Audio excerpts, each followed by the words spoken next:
To the Muslim community of Aotearoa, New Zealand, you have humbled me beyond words. Assalamu alaikum.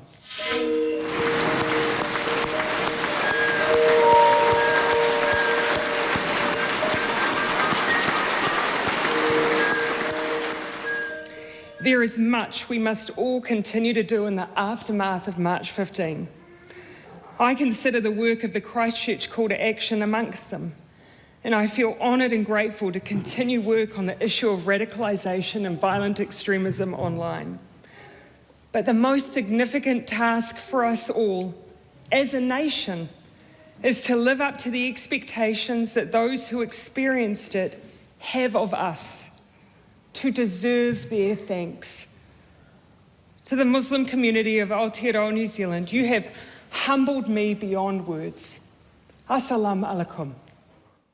Now, I cannot determine what will define my time in this place, but I do hope I've demonstrated something else entirely, that you can be anxious, sensitive, kind, and wear your heart on your sleeve. You can be a mother or not. You can be an ex-Mormon or not. You can be a nerd, a crier, a hugger. You can be all of these things.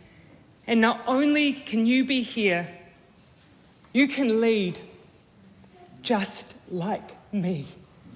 Nō reira, tēnā koutou, tēnā koutou, tēnā koutou katoa.